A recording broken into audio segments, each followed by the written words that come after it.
Hi friends, I'm Amy from Amy Latta Creations. Are you ready to polyfill with joy? Join me for a fun tutorial as we learn to create the Sunny Bird pocket pillow. It's a great piece of home decor, as well as a wonderful gift for someone you love. The pattern can be found on the back of your Poly-Fil bag or on my website at amylattacreations.com/joy.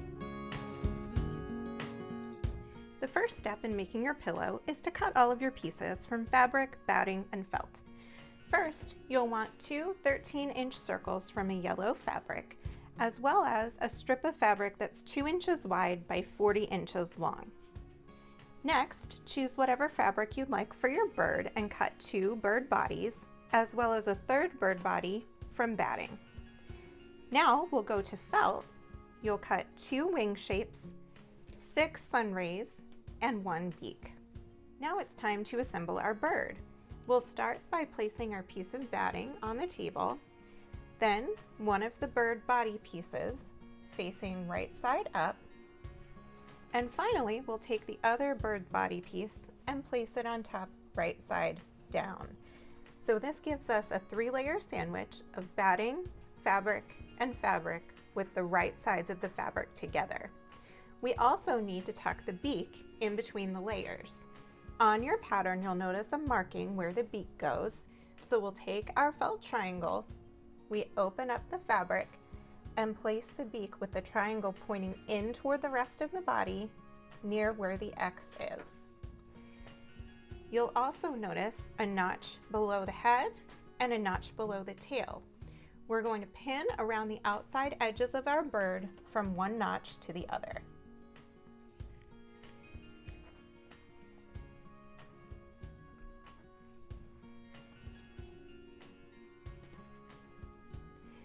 Once your bird pieces are pinned together from one notch to the other on the outside edge, it's time to start sewing. Starting at the tail notch, I'm going to make a 1/4 inch seam around the outside edges, removing the pins as I go. You'll just pick up your sewing machine's presser foot and pivot to go around the tail, and then gently curve it to follow the line of the bird's body.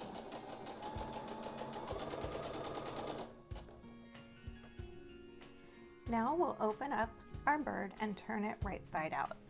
You'll notice that the beak is sewn in between, which is just what we want, and the batting gives a little bit of dimension. Once your bird is turned right side out, press it with a warm iron to help it lay flat. Now we're going to form our pillow top by laying this down on top of one of the 13-inch circles and lining up the bottom of the bird with the bottom of the circle and pinning it in place. We're going to do a basting stitch with a 1/8 inch seam just to hold this in place for now.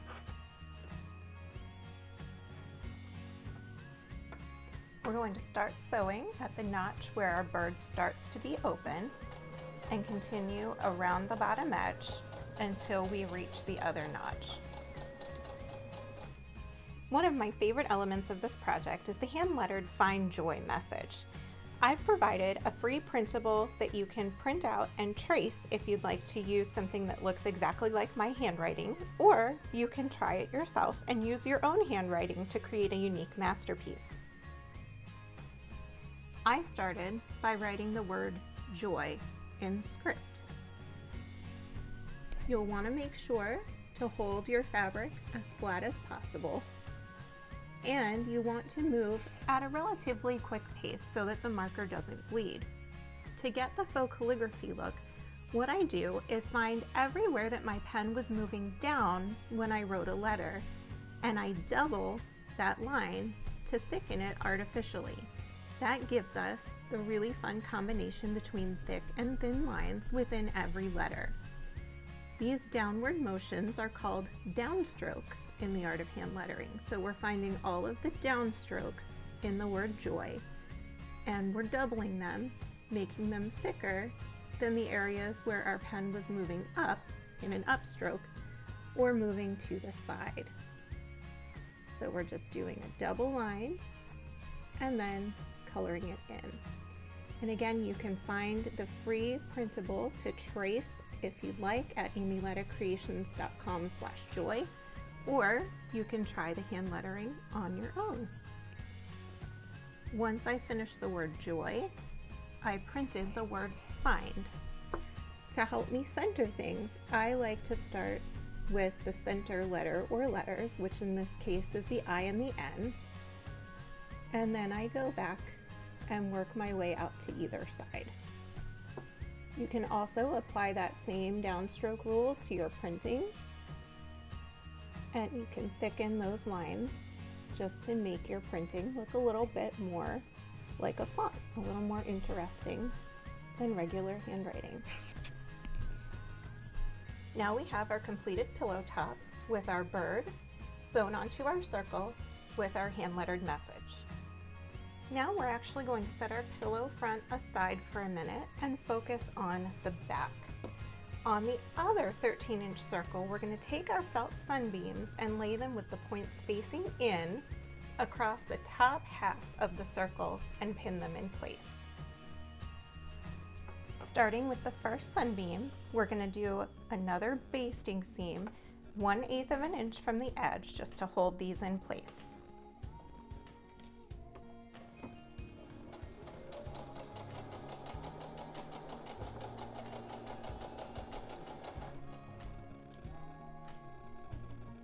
Now our sunbeams are held in place for when the front and the back of the pillow are sewn together. Now it's time to sew the gusset, which is the fancy name for this edge around the pillow that gives it dimension. To do this, take your 40-inch strip and fold it in half with the right sides together, and we're going to sew a 1/4-inch seam right here across the edge to make it a loop. Now that we have our loop, we're going to pin it right sides together around our pillow front circle. So it's a little bit tricky to think about putting a straight edge around a circle, but it's actually easier than you think. So all we're going to do is start where the seam is and pin the outside edges together, and as we go, we're just going to ease the straight line around the circle. And we're going to continue to do that as we go around, just a little bit at a time. And you'll find that it's not as tricky as it sounds. Then once we have it pinned, we're going to sew this in place with a 1/4-inch seam.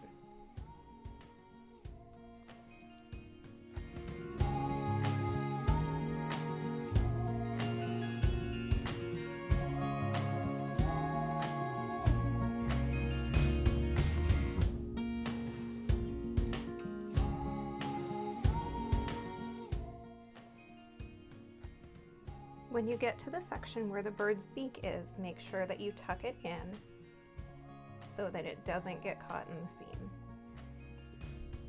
Now we'll take it to the machine and sew at a 1/4-inch all the way around the circle.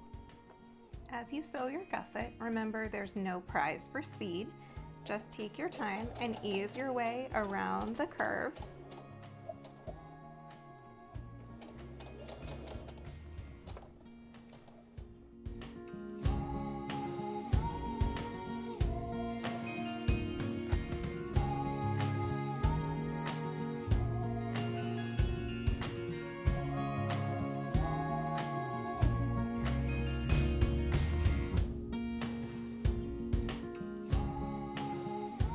Once your gusset is sewn to the pillow top, it's a good idea to fold it down and double check that your bird is completely caught in the seam and no open areas are sticking out.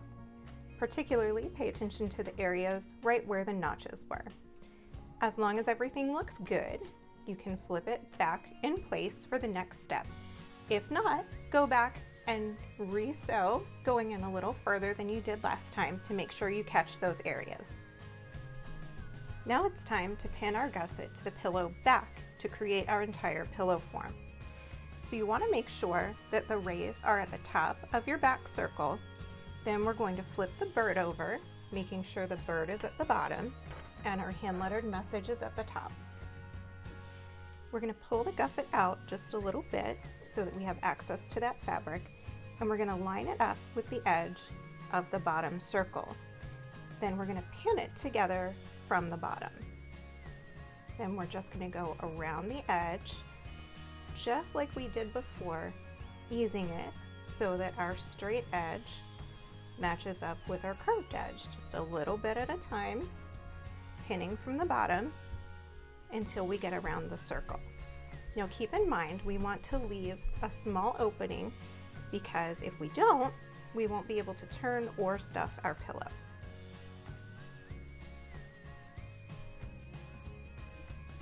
As you're pinning, always make sure that the bird's beak is tucked in so we don't accidentally get it caught in the seam. And then we're going to leave our little opening.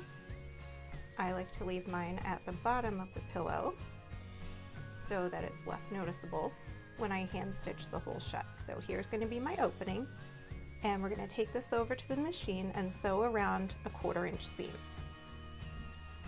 Just like we did for the top, we're going to take our time and slowly ease the seam around, making sure that we're only sewing through those 2 layers of fabric and the sunbeams when we get to those. All of the other fabric should be in farther so it doesn't get caught in our seam.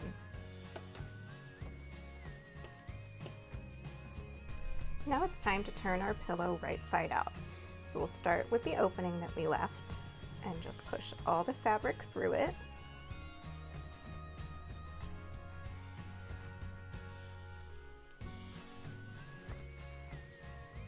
Our basic pillow is now complete, and it's ready to be filled with Poly-Fil through the opening that we left. We're just going to start stuffing, and you can make your pillow as full as you like.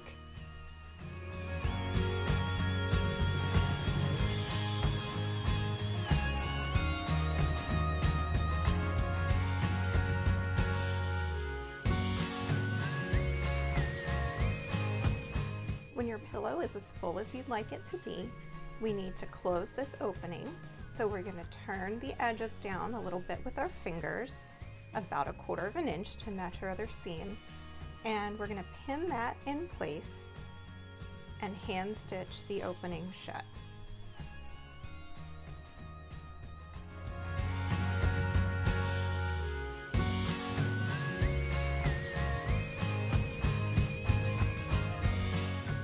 Great news, friends! Our pillow is almost finished. All we have to do is add the bird's wings and eye. To do the wing, we're going to take 2 pieces of felt and sew them together around the outside edges, leaving a small opening so we can fill it with Poly-Fil. You can either hand or machine stitch. It's totally up to you. I chose to machine stitch around the edges of my wing, and now I'm going to add some Poly-Fil. You can use your finger or you can use a pencil using the eraser end if you like to add the Poly-Fil down into the wing tip. Once the wing is stuffed, it's time to sew this opening shut either by hand or on the machine. It's time for our final step, using glue to add the wing and an eye. I like to use Google Eyes, but you can also sew on a button or a felt eye instead. Congratulations, friends! Our project is complete. Now we have a Sunny Bird pocket pillow, and the pocket is just perfect for tucking in a little note, a sweet treat, or anything else your heart desires. That's all there is to it, friends. Make sure you check out the other pattern in this series, the Flower Bee pocket pillow. I think you'll love that one too.